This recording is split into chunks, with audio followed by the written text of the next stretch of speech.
BASF, the titan of the global chemical industry, is cutting thousands of jobs at its main complex in Germany to instead invest over $8 billion in a new, modern plant in China. Miele, the legendary washing machine manufacturer, is announcing the transfer of its production to Poland. Ford is closing its plant in Saarlouis. Thousands of workers are out of a job. This is called Deindustrialization, deindustrialization, and it is the #1 pain point for the German economy. It is a slow-motion economic suicide unfolding before our eyes. How did the industrial heart of Europe end up on the verge of cardiac arrest? Now, let's shift to northern Sweden. While Germany is losing factories, here, near the Arctic Circle, H2 Green Steel is being built. A giant green steel plant powered by carbon-free hydrogen and attracting billions in investment. The statistics are stunning. Investment in Scandinavia's green industry grew. Investment in Germany's industry fell. Why is global capital fleeing Germany but running to Scandinavia? The answer is simple: price and stability. Scandinavia offers industry the cheapest, most reliable green energy in Europe. Germany, thanks to its Energiewende policy, offers the most expensive and the most chaotic. Here are the 3 fatal errors that turned Germany's green transition into an industrial trap. Error number 1: the baseload paradox.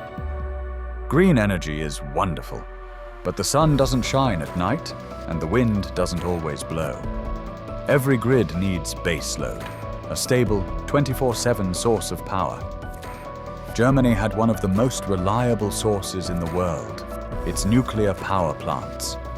In 2011, after Fukushima, a political, not an engineering choice was made: shut down all nuclear plants.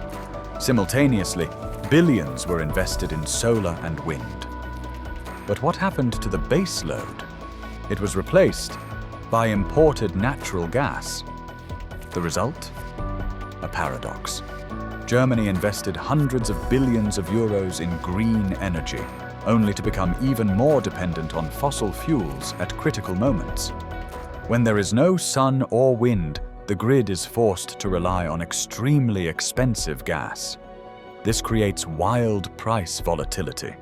Price spikes that no 24/7 factory can withstand. Scandinavia, by contrast, kept its base load. Sweden through nuclear and hydro, Norway through hydro. They got both green energy and stability. Germany chose only the first. Error number 2: the chaos tax. In our previous audits, we exposed Germany's solar nightmare. The grid was simply not ready for such an uncontrolled boom. But who pays for this? When there is too much sun, the grid overloads.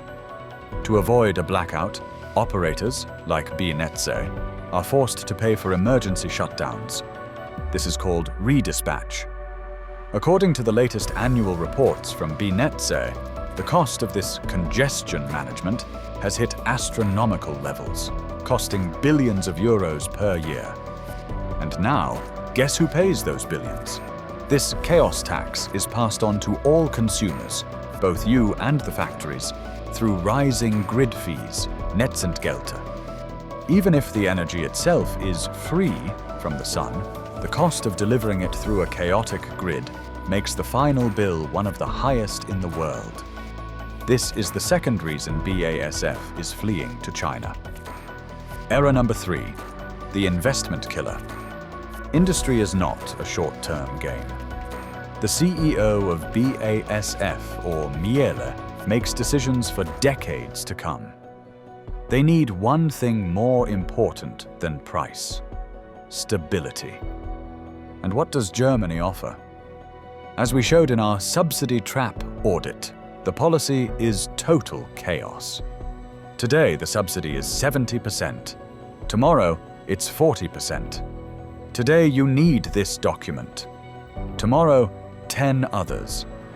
The Heizungsgesetz, heating law, was repeatedly changed at the last minute before it was passed. This ample chaos, traffic light coalition chaos, kills trust. An investor looks at this and thinks, if they can't provide stability for heating subsidies, how can I trust them to provide stable energy prices for my factory for the next 20 years? They can't.